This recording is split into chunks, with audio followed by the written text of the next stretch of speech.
தஞ்சாவூர் அரசு சரபோஜி கல்லூரியில் நடைபெறும் விழாவில் கலந்து கொண்டுள்ள முதலமைச்சர் மு.க.ஸ்டாலின் 1194 கோடி ரூபாய் மதிப்பில் முடிவுற்ற திட்டங்களை தொடங்கி வைப்பதோடு புதிய திட்டங்களுக்கு அடிக்கல் நாட்டுகிறார். அதனை நேரலையில் பார்க்கலாம். 326 கோடி ரூபாய் மதிப்பிலான கூடுதல் தகவல்களை செய்தியாளர் குருநாதனிடம் கேட்கலாம். குருநாதன், இப்போ புதிய திட்டங்களுக்கான அந்த அடிக்கல் நாட்டு விழாவும் முடிவுற்ற திட்டங்களும் தொடக்கி வைக்கப்பட்டிருக்கிறது. இதனுடைய விவரம் என்ன?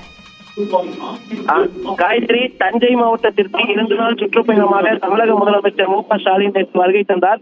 முன்னதாக நேற்று மாலை 6 மணி அளவில் டெல்டா மாவட்டங்களில் பாசனத்திற்காக தண்ணீர் திறந்து வைத்து பிறகு தஞ்சை மணிமண்டபம் சாலையிலிருந்து பழைய பேருந்து நிலையம் வரை சுமார் 3 கிலோமீட்டர் அளவிற்கு ரோட் ஷோவில் ஈடுபட்டார். அப்போது அவருக்கு தொண்டர்கள் உற்சாகமாக வரவேற்பு அளித்தனர்.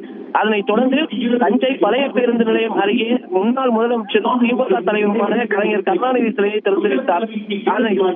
அதனைத் தொடர்ந்து தஞ்சை மருத்துவக் கல்லூரி மருத்துவமனை மற்றும் முதல்வர் மருந்தகம் ஆகிய இடங்களில் ஆய்வு மேற்கொண்டார். தொடர்ந்து இன்று 2வது நாளாக திமுக மத்திய மாவட்ட செயலாளர் துரை சந்திரசேகரன் இல்ல திருமண விழாவில் கலந்து கொண்டு தஞ்சை புதிய பேருந்து நிலையம் அருகே சரபோஜி அரசு கல்விக் கல்லூரியில் நடைபெறும் நலத்திட்ட உதவிகள் வழங்கும் விழாவில் கலந்து கொண்டுள்ளார். நன்றி குருநாதன், விவரங்களை இணைந்து வழங்கியமைக்காக.